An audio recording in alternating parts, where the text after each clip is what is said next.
Init. Hello everyone.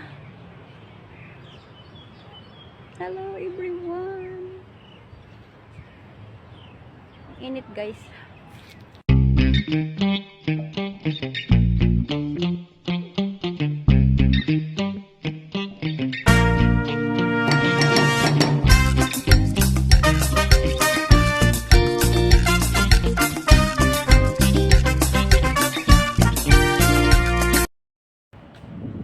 Gala na naman. Uy, walang ginawa kundi gumala. Saan ba ako pupunta guys? Samahan nyo ako guys. Ako ay gagala na naman. Kahit malamig. Ito nga pala guys yung simbahan na pinagsisimbahan ko lagi. Ayan. Kalapit lang namin yan. Yan. Diba? Malapit lang. Napaka-bless ako dyan sa simbahan na yan kasi hindi ako pinababayaan dito sa Taiwan. Mahal na mahal ako ng Panginoon ng Taiwan.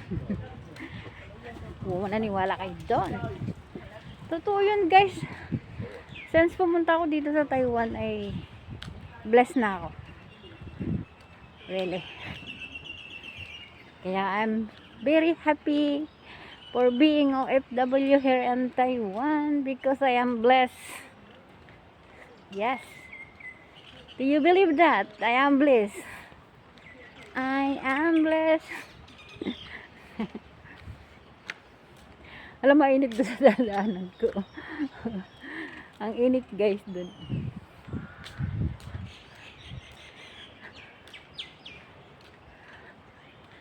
Mainit.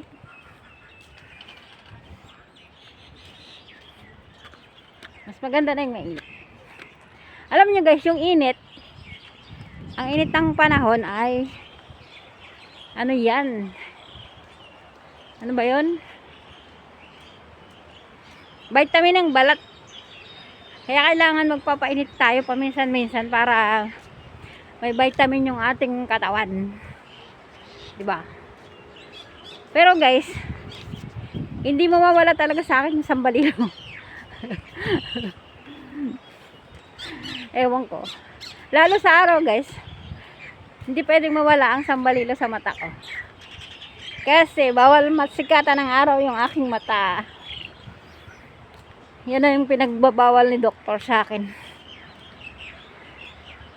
Since na mag-start ako mag-YouTube, nagkaroon na ako ng karamdaman sa aking mga mata.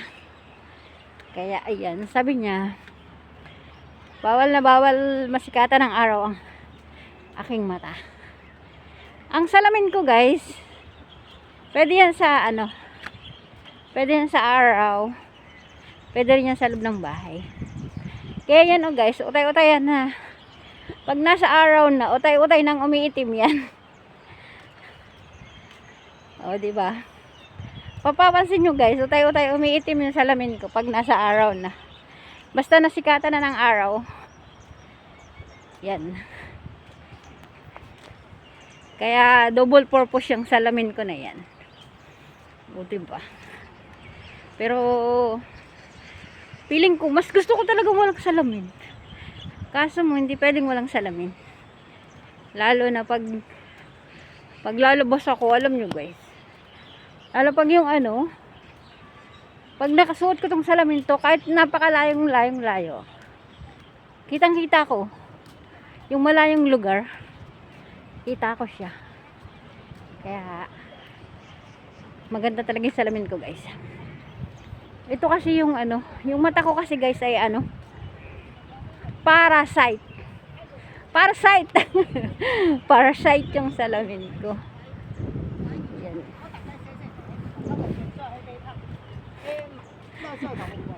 Walang magawa. Naglalakad ay nagbibideo. Pag ako'y nadapa, kasalanan ko. Hindi nyo kasalanan guys. Sige na guys.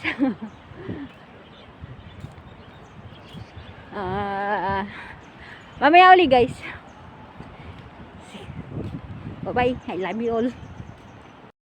Nakapunta na ako sa Carrefour. Punta ako guys sa Carrefour. Alam nyo guys. Ang init.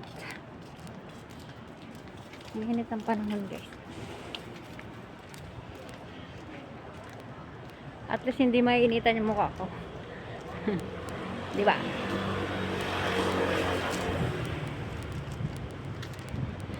Pansin nyo, guys. Dito kasi sa Taiwan, guys, hindi pa allowed yung ano, pag nasa labas ka open yung mukha mo. Kaya napapansin nyo, lagi na lang open yung pagmumukha. Ay, sarado yung mukha ko. Okay lang yun.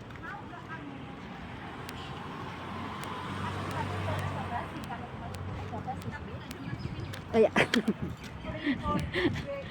kuntik na ako madapa. Ang dami dyan sa likod ko, mga ano, mga caretaker, mga dala nila yung mga pasyente nila. Oh, mainit! Bye-bye! Mainit! Init! Hello everyone! Hello everyone! Init, guys.